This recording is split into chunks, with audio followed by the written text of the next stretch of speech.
कई कहानियां सुनी होंगी आपने, हवेलियों की, श्मशानों की और टोने टोटकों की।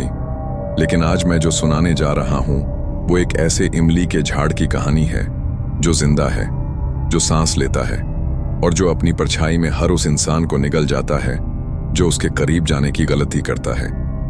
ये कहानी है एक छोटे से गांव की जहां दिन में धूप और रात में मौत उतरती है। ये कहानी है उस पेड़ की जिसके नीचे किसी जमाने में नरबली दी जाती थी और आज भी हर अमावस को वहां से किसी के चीखने की आवाज आती है। मैं रवि हूं और मैंने इस पेड़ के साये में जो कुछ देखा, जो सहा, उसे शब्दों में बयां करना आसान नहीं, लेकिन आज मैं आपको सब कुछ बताने जा रहा हूं। अगर आपके दिल में जरा भी डर बाकी है तो अभी रुक जाइए, क्योंकि ये कहानी आपकी रातों की नींद छीन सकती है। ये है इमली का झाड़, मौत की गूंज। मेरा नाम रवि है और ये जो मैं आपको सुनाने जा रहा हूं वो कोई कहानी नहीं, मेरी जिंदगी का वो हिस्सा है जिसे मैं लाख चाहकर भी भुला नहीं सका।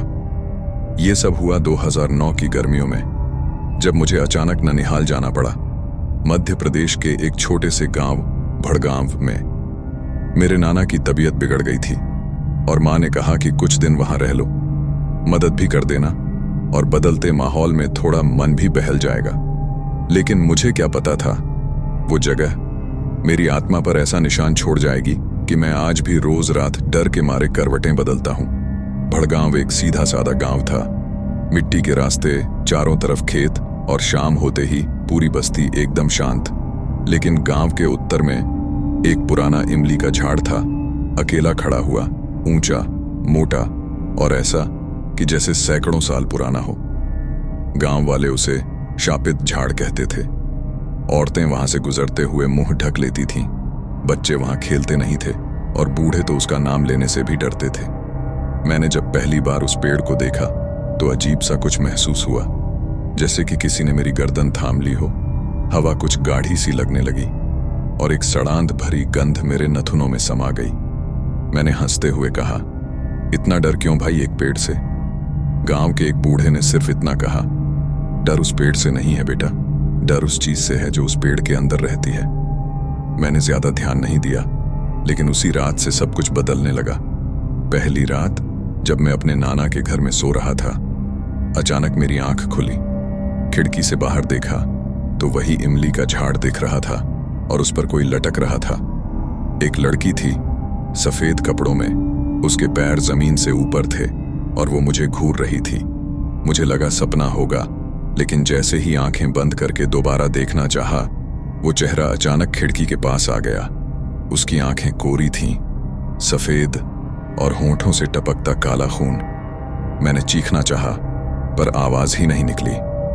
अगले दिन जब गांव में बाहर गया तो सुना कि पिछली रात गांव की ही एक लड़की सुनीता ने आत्महत्या कर ली। कहाँ? उसी इमली के झाड़ से लटक कर। मेरे रोंगटे खड़े हो गए। क्या वो वही लड़की थी जो मुझे दिखी थी? मैंने नाना से पूछा तो उन्होंने चुपचाप अपना मुंह फेर लिया।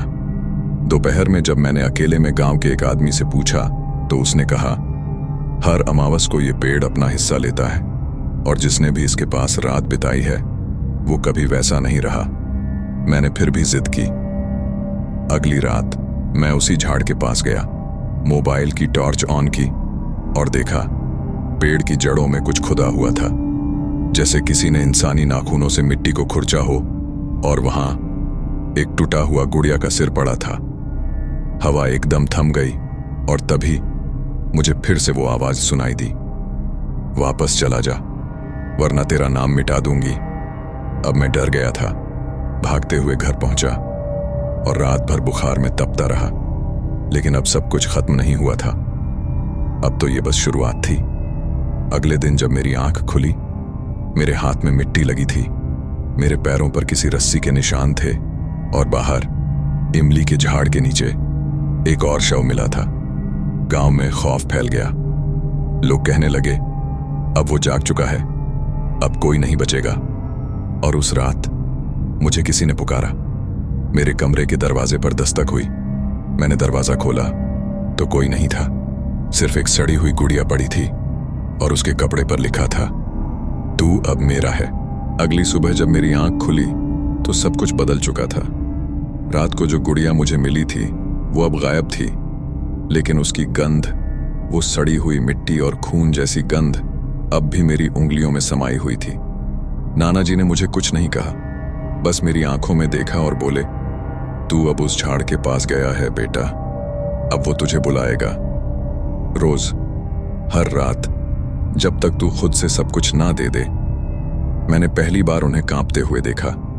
उस दिन मैंने ठान लिया, अब मैं इस रहस्य की जड़ तक जाऊंगा। मैंने गांव के सबसे बुजुर्ग लाला तिवारी से मिलने की ठानी। लोग कहते थे कि उन्होंने उस इमली के झाड़ की पहली बलि देखी थी।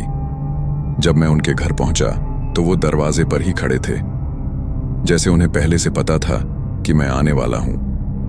उन्होंने एक लंबी सांस ली और कहा, यह झाड़ 1896 में लगा था। अकाल पड़ा था उस साल, लोग भूखे मर रहे थे। तब गांव के तांत्रिक ने कहा कि अगर एक कुमारी कन्या की बलि दी जाए और उसका खून इस इमली की जड़ में डाला जाए तो धरती उपजाऊ हो जाएगी। और उन्होंने किया भी यही।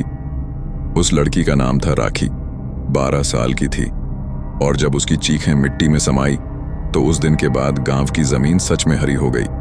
लेकिन हर बार जब कोई नई फसल लगाई जाती थी तो एक बच्चा गायब हो जाता था। धीरे धीरे लोग समझ गए, ये झाड़ देता नहीं, लेता है। अब तक 31 लोग इसके नीचे मरे हैं। ये सुनकर मेरी रूह कांप गई। मैं वापस घर आया और उस रात खुद को कमरे में बंद कर लिया। लेकिन रात के ठीक 2:47 बजे दीवार पर एक परछाई उभरने लगी, और वो परछाई धीरे धीरे एक औरत के आकार में बदल गई। सफेद आंखें, गले से लटकी जंजीरें, और उसके मुंह से सिर्फ एक ही शब्द, राखी। और फिर दरवाजा खुद ब खुद खुला। वो अंदर आई, मेरे पास, और मेरी छाती पर हाथ रखकर बोली, तू अब अगला है। तेरी आत्मा से इस झाड़ की जड़ें और गहरी होंगी। और अचानक मेरी सांस रुकने लगी। मैं चीख भी नहीं पा रहा था। तभी मेरे कान में किसी ने कुछ पढ़ा, संस्कृत जैसी कोई ध्वनि, और अगले ही पल मैं होश खो बैठा। जब आंख खुली तो मैं इमली के झाड़ के नीचे था। आसपास कोई नहीं था, बस गीली मिट्टी, एक टूटी हुई माला, और मेरे गले में बंधी राख की डोरी। और उस डोरी पर लिखा था, तेरा आधा शरीर अब मेरा है, बाकी अमावस की रात को ले लूंगी। गांव वालों ने मुझे ढूंढ लिया, लेकिन किसी ने कुछ नहीं पूछा, जैसे सब समझ चुके थे अब मैं उस पेड़ का हिस्सा बन चुका था।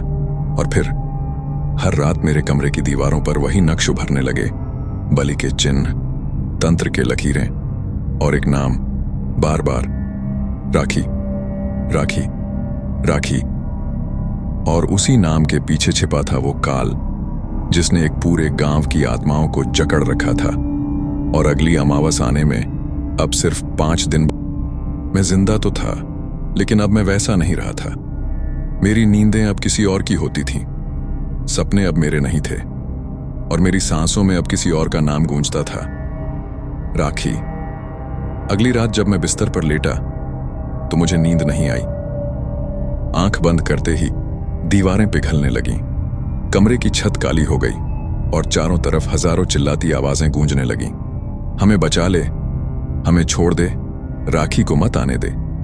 और फिर कमरे के बीचों बीच मिट्टी फट गई और एक तांत्रिक आकृति निकली, आधा इंसान आधा राख, आंखें बिना पलक की, और उसके होंठ सिल दिए गए थे। उसके हाथ में एक जलती हुई माला थी, और उसने मुझ पर वो माला फेंकी। जैसे ही माला मेरे माथे से टकराई, एक अजीब सी बिजली मेरे शरीर में दौड़ गई, और मैं अचानक एक दूसरी जगह पर था, एक अलग समय में। शायद 1896 का ही साल था। मैं उसी बलिदान की रात में पहुंच चुका था। मैंने देखा छोटे छोटे बच्चे रोते हुए एक वृत्त में खड़े हैं, और उनके बीच में खड़ी है राखी।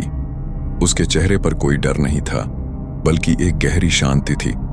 और तब वो तांत्रिक आया, काला लबादा, लाल सिंदूर, और उसके पीछे वही इमली का झाड़, जैसे वो पेड़ जी रहा हो, हिल रहा हो, सांस ले रहा हो। और फिर वो तांत्रिक बोला, हे मृत चेतना के स्वामी, इस कन्या के रक्त से तुझ में नवजीवन भरते हैं। और जैसे ही छुरी चली, मैं चीख पड़ा, और एकदम से मैं फिर अपने कमरे में लौट आया। लेकिन अब मेरे गले पर एक कटा हुआ निशान था, वैसा ही जैसा राखी के गले पर था। अब मैं समझ चुका था, मैं सिर्फ एक गवाह नहीं हूं, मैं उस बलिदान का हिस्सा बन चुका हूं। मैंने उसी रात एक फकीर से मिलने का फैसला किया, नजर बाबा, जो गांव के बाहर एक वीराने में रहते थे। उन्होंने मुझे देखा और बिना कुछ पूछे बोले, तेरा खून अब उस झाड़ से बंध चुका है, लेकिन एक रास्ता है, बहुत खतरनाक। तेरे अंदर अब दो आत्माएं हैं, तेरी और राखी की। अगर तू राखी की अधूरी तस्वीर को जला दे और उसकी आत्मा को उसका नाम वापस दे दे तो शायद वो आजाद हो जाए। मैंने पूछा, नाम वापस कैसे दूं? बाबा बोले, राखी नाम उस तांत्रिक ने छीन लिया था, उसे हर रात उस पेड़ की जड़ में दफना देता है। तुझे खुद अमावस की रात, आधी रात को उस जड़ को खोदकर उसका नाम फिर से पुकारना होगा। अगली रात अमावस थी और मैं उस रात तैयार था, मिट्टी खोदने का औजार, तस्वीर, गंगा जल और मेरे गले में बाबा की दी हुई काली हड्डियों की माला। मैं इमली के झाड़ के नीचे पहुंचा। पूरा गांव जैसे छुपा हुआ था, कहीं कोई नहीं था, बस मैं और वो झाड़। और फिर जैसे ही मैं मिट्टी खोदने लगा, जमीन से किसी के कराहने की आवाज आई, मुझे मत निकालो, मत जगाओ, मत पुकारो मेरा नाम।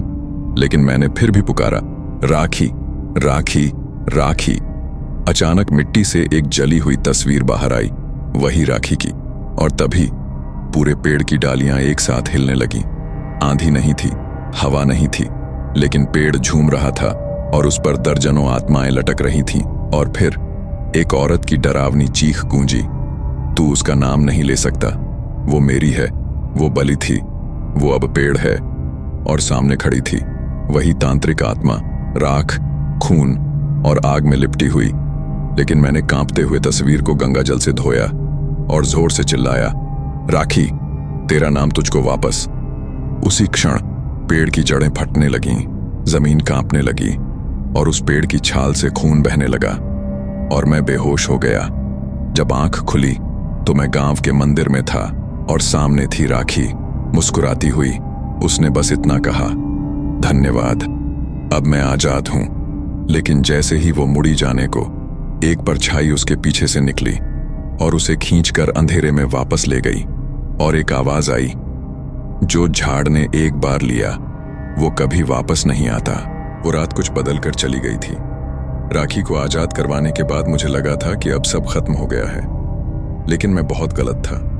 अगले दिन सुबह जब आईने में खुद को देखा, मेरी आंखों में कोई और झांक रहा था। और फिर हर चीज बदलने लगी। पहले मेरी छांव गायब हो गई, फिर मेरे पैरों के निशान मिटने लगे, और फिर जब मैं मंदिर के पास से गुजरा तो कुत्ते एक साथ चिल्लाकर मुझ पर झपट पड़े। बाबा नजर ने जब मुझे देखा तो तुरंत बोले, झाड़ ने तुझसे सिर्फ राखी नहीं छीनी, उसने तुझ में अपना बीज बो दिया है। अब तू खुद पेड़ बन रहा है। मेरा शरीर अब पेड़ की तरह सख्त हो रहा था। रात में मेरी हड्डियां चरचराती थीं और कंधे से नीचे की खाल सूखी छाल में बदल रही थी। और सबसे डरावनी बात, हर रात मेरे सीने से एक डाली सी बाहर आने लगी थी, जैसे इमली का पेड़ अंदर से निकल रहा हो। बाबा ने मुझे एक आखिरी उपाय बताया, अगर उस झाड़ का मूल बीज तू आग में जला दे तो शायद तुझ में बढ़ती ये आत्मा मरे। लेकिन वो बीज गांव में कहीं नहीं था। वो बीज उस तांत्रिक के हवन कुंड में छिपा था, जो अब वीरान हो चुका था। लेकिन लोगों का मानना था कि वहां अभी भी काला अग्नि तांडव चलता है। मैंने रात को अकेले वहां जाने का फैसला किया। हवाएं एकदम शांत थीं, लेकिन ऐसा लग रहा था जैसे हर पेड़ मुझे घूर रहा है। और जब मैं उस कुंड के पास पहुंचा तो वहां की जमीन धड़क रही थी, जैसे दिल की धड़कन हो। और फिर मैंने उसे देखा, एक काले खून में लिपटा बीज। जैसे ही मैंने उसे उठाया, जमीन से सैकड़ों हाथ बाहर निकले, जले हुए, कटे हुए, अधजले।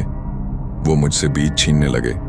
और फिर अचानक एक आवाज गूंजी, जो पेड़ को जला दे वो खुद राख बनता है। लेकिन मैंने हिम्मत नहीं हारी। मैंने अपने ऊपर गंगा जल छिड़का और बीज को जलाने के लिए अग्निकुंड में फेंका। तभी एक विस्फोट सा हुआ, आग काली हो गई और एक बार फिर सामने खड़ा था वही तांत्रिक, पर अब उसकी शक्ल बदल चुकी थी। उसका चेहरा मेरा था। अब तू ही मेरा उत्तराधिकारी है, उसने कहा। अब तू ही लोगों की आत्माएं खाएगा, तू ही झाड़ बनेगा, तू ही बलि मांगेगा। मैंने चिल्लाकर कहा, नहीं, मैं इंसान हूं, मैं तुम नहीं बनूंगा। लेकिन तब तक मेरी दोनों हथेलियों में शाखाएं उग चुकी थीं और मेरा मुंह खुद ब खुद मंत्र बुदबुदाने लगा। एयूएम ह्रीं क्लीं चामुंडाय विच्छे, आत्म बलिदान स्वाहा। मैंने खुद को आग में झोंक दिया। और फिर अंधेरा।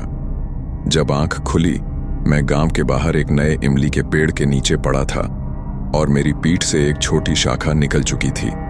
गांव के बच्चे उसे रवि का पेड़ कहने लगे और तभी से हर अमावस की रात उस पेड़ के नीचे एक परछाई देखी जाती है जिसकी आंखें लाल हैं और जो सिर्फ एक नाम पुकारती हैं, राखी। और उस नाम के साथ एक और आत्मा उस झाड़ का हिस्सा बन जाती है, क्योंकि जो एक बार इमली के झाड़ से बंध गया वो फिर इंसान नहीं रहता, वो पेड़ बन जाता है, जिंदा, प्यासा और हमेशा के लिए शापित। अब मैं उस झाड़ का हिस्सा बन चुका था, लेकिन मेरा मन अभी भी इंसान था। मैं जिंदा था, पर मेरी हड्डियों में हर रात खड़खड़ाहट होती, मेरी सांसें गीली मिट्टी जैसी लगती और मेरी नींदें अब मेरी नहीं रहीं। हर रात एक नया सपना, एक नई मौत। कभी मैं खुद को एक बच्चे की बलि चढ़ाते देखता, कभी मैं राखी के पीछे जंगल में भागता रहता और कभी मैं खुद को अपनी ही शाखाओं से लटकते हुए देखता। उस रात मैं बाबा नजर के पास वापस गया। उन्होंने मेरी आंखों में देखा और धीरे से बोले, अब तू केवल उस इमली के श्राप में नहीं बंधा, अब तू ब्रह्म राक्षसी रक्त में शामिल हो चुका है। वो झाड़ असल में सिर्फ तांत्रिक नहीं, एक ब्रह्म राक्षस का घर है। मैंने चौंक कर पूछा, ब्रह्म राक्षस मतलब पिशाच से भी ज्यादा ताकतवर आत्मा? बाबा बोले, ब्रह्म राक्षस कभी विद्वान था, पर उसने ज्ञान को तंत्र बना लिया और उस इमली के पेड़ में वो खुद को बांध गया। हर बलि उसे और ताकतवर बनाती है और हर आत्मा उसे नया चेहरा देती है। बाबा ने फिर मुझे एक आखिरी उपाय बताया, तेरे अंदर जो शाखा है उसे काटा नहीं जा सकता, लेकिन अगर तू उस पीपल के वृक्ष पर गया जो गांव से 14 कोस दूर है और वहां अग्निस्नान किया, तो शायद तुझमें का अंधेरा जल जाए। लेकिन वो पीपल, वो भी कोई साधारण वृक्ष नहीं था, वो मौन पीपल था जहां कभी किसी ने बोलने की हिम्मत नहीं की। मैं अगली रात उस पीपल तक गया। रास्ता वीरान था और पत्ते हवा में नहीं, सांसों में हिलते थे। जैसे ही मैं वृक्ष के पास पहुंचा, वहां कोई और पहले से खड़ा था, वही तांत्रिक, लेकिन अब वो राख नहीं, कंकाल बन चुका था। उसने कहा, अगर तू आग में कूदा तो तेरा शरीर बचेगा, पर आत्मा मेरी हो जाएगी, और अगर तू नहीं कूदा तो तू झाड़ बन जाएगा जिसे कभी काटा नहीं जा सकेगा। ये कोई आसान चुनाव नहीं था, लेकिन मैंने झाड़ बनना नहीं चुना। मैंने अपनी शर्ट उतारी, शरीर की शाखा जल रही थी और मैं पीपल के नीचे जलते दीपक में कूद गया। चीख, ज्वाला और फिर अंधेरा। जब होश आया, मैं अपनी मिट्टी से लथपथ देह के साथ वापस गांव में था, पर अब मैं अकेला नहीं था। अब मेरी परछाई दो थीं, एक मैं और एक कोई और जो हर जगह मेरे साथ चलता था पर दिखता नहीं था। जब मैं मंदिर गया तो पंडित पीछे हट गया। तेरे साथ कोई है, वो दिखता नहीं, पर उसकी आंखें आग जैसी हैं। और उस रात मेरी खिड़की के बाहर एक आवाज आई, रवि, तेरी आत्मा नहीं जली, सिर्फ तेरा डर जला है। अब तू मेरा माध्यम है। और खिड़की में उभरी एक आकृति, आधा रवि आधा राक्षस। मैं अब झाड़ नहीं बनूंगा, मैं अब झाड़ बनाऊंगा। और तभी गांव के बाकी पेड़, इमली, नीम, आम, पीपल, सब में कुछ उगने लगा। छोटी शाखाएं जिनमें आंखें थीं, मुंह थे, और वो नाम पुकार रहे थे, राखी, रवि। और गांव की हर रात अब सिर्फ एक पेड़ के नीचे नहीं, हर पेड़ के नीचे एक बलि मांगती है, क्योंकि एक झाड़ जलाया गया था और अब 100 झाड़ उठ खड़े हुए हैं। वो रात अब और शांत नहीं रही, क्योंकि अब डर सिर्फ पेड़ों में नहीं, लोगों की आत्मा में बस गया था। पूरा गांव जैसे किसी अदृश्य धागे से बंधा था। एक एक करके लोग बदलने लगे थे। उनकी आंखें लाल हो जाती, जुबान पर तांत्रिक मंत्र बुदबुदाते, और कई तो खुद ब खुद पेड़ की छांव में जाकर लेट जाते, जैसे किसी बलि का इंतजार हो। और मुझे दिन ब दिन एहसास होने लगा, ये सब सिर्फ इमली के झाड़ का श्राप नहीं है, ये कोई बहुत पुराना रक्त समझौता है। मैंने बाबा नजर से पूछा, ये श्राप हमारे ही खून में क्यों पल रहा है? बाबा बहुत देर चुप रहे, फिर बोले, क्योंकि ये इमली का झाड़ तेरे पूर्वजों ने लगाया था, अपने ही गुनाह छुपाने के लिए। और फिर उन्होंने सुनाई उस रात की कहानी। 150 साल पहले गांव में अकाल पड़ा था और लोगों ने प्यास से तड़पते हुए एक तपस्वी बालक की बलि चढ़ा दी थी। उसे उल्टा लटकाकर उसी इमली के पेड़ में गाड़ दिया गया था। लेकिन वो बालक कोई साधारण मानव नहीं था। वो ब्रह्म ज्ञान से युक्त तपस्वी था, जिसे साक्षात शक्ति ने वरदान दिया था कि जिस जगह तू जाएगा वहां कभी तामसिक शक्ति नहीं टिकेगी। पर जब उसकी हत्या हुई, वो वरदान श्राप बन गया। उसका शरीर इमली के झाड़ में मिल गया और उसकी आत्मा विद्वान से विक्षिप्त बन गई। वो ब्रह्म राक्षस बन गया, न तो इंसान न ही पूर्ण राक्षस, बस एक चेतन श्राप। बाबा बोले, तेरे रक्त में उसी गांव के सरपंच का खून है। तेरे पुरखे ही उस बालक के हत्यारे थे। तू खुद को पीड़ित समझता है, पर तू ही अपराधी वंशज है रवि। ये सुनकर मेरी सांसें रुक गईं। मैं उस झाड़ का हिस्सा इसलिए नहीं बना, मैं उसका उत्तराधिकारी बना क्योंकि मेरे खून में वो श्राप पल रहा था। और तभी एक और झटका लगा।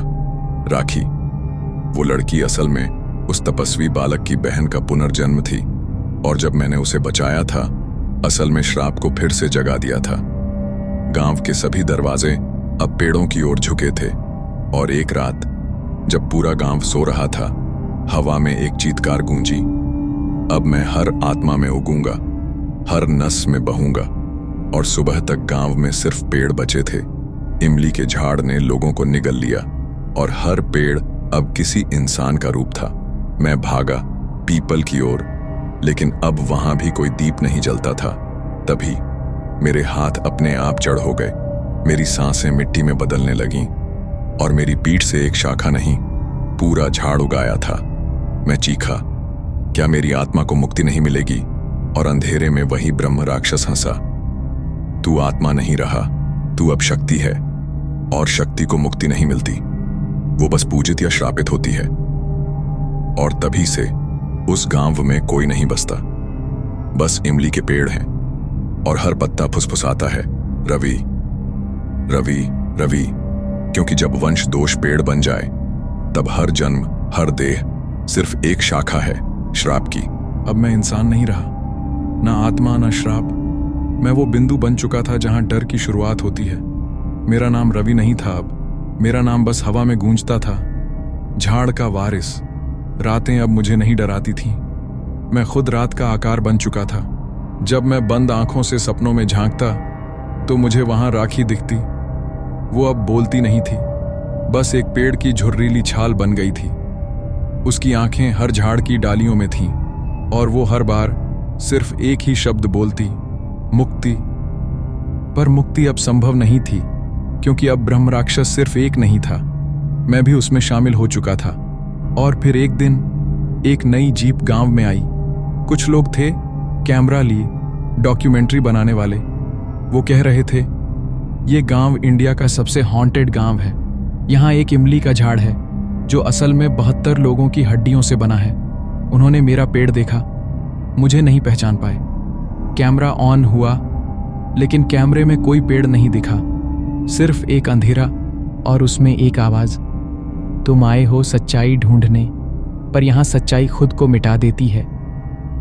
अचानक उनके लेंस पिघलने लगे, माइक्स से चीखें निकलने लगीं और उनके चेहरों पर काई उग आई, क्योंकि अब मैं पेड़ नहीं था, मैं समय बन चुका था। उस समय का वह टुकड़ा जहां गुनाह स्थिर हो जाते हैं और हर जन्म एक शाखा बनता है। आखिरी रात बाबा नजर की कब्र से एक टहनी निकली और उससे एक पुकार आई, रवि, तुझे अगर मुक्ति पानी है तो उस बालक की रूह को स्वीकार कर, उसे अपने भीतर स्थान दे। मैंने आंखें बंद की और पहली बार उस राक्षसी तपस्वी बालक को देखा। वो रो रहा था, वो श्राप नहीं देना चाहता था, बस इंसाफ चाहता था। मैंने अपनी आत्मा के भीतर उसे एक जगह दी और जब वो समा गया, सारी शाखाएं एकाएक जलने लगीं। राखी की आंखें बंद हो गईं, गांव में हवाएं शांत हो गईं और पहली बार इमली के झाड़ से एक फूल खिला। हाँ, मैं अभी भी एक वृक्ष हूँ, लेकिन अब मैं मृत्यु का नहीं, मुक्ति का प्रतीक हूँ। पर याद रखना, हर गांव में एक ऐसा पेड़ होता है जो केवल पेड़ नहीं, एक कहानी होता है, अधूरी, अटकी और इंतजार करती हुई। कहीं वो इमली का झाड़ तुम्हारे गांव में ना हो, खत्म नहीं हुआ, बस तुम्हारे पास आ रहा है। कभी कभी डर किसी खंडहर में नहीं होता, वो बस एक पेड़ की छांव में लेटा होता है। उस पेड़ की जड़ों में गाढ़े गए राज, हवा में तैरती चीखें और पत्तों की सरसराहट में बसी कहानियां तुमने भी सुनी होगी ना। इमली का झाड़ मत छूना, पर तुमने कभी पूछा क्या क्यों? क्योंकि कुछ पेड़ सिर्फ पेड़ नहीं होते, वो तुम्हें पहचानते हैं। तुम्हारे पाप, तुम्हारे पूर्वज, सब उन्हें याद होते हैं, और जब वो चाहते हैं वो तुम्हें बुला लेते हैं। तो अगली बार जब किसी गांव में कोई बूढ़ा कहे इमली के झाड़ से दूर रहना, तो भाग मत जाना। बस एक बार उस पेड़ की छांव में खड़े होकर महसूस करना, क्या वो तुम्हारा नाम पुकार रहा है? यह थी कहानी इमली के झाड़, मौत की गूंज। अगर आपको कहानी ने दिल और दिमाग दोनों हिला दिया हो तो वीडियो को लाइक करें, कमेंट में लिखिए मैंने इमली के झाड़ की पुकार सुनी है। और हाँ, इस चैनल क्रीपी स्टोरी को सब्सक्राइब करना मत भूलिएगा, क्योंकि अगली बार शायद कहानी आपके ही घर के पीछे वाले पेड़ से शुरू हो। मैं हूं आपका कथावाचक चिराग। मिलते हैं अगले डरावने सफर में। शुभ रात्रि, या शायद डरावनी रात्रि।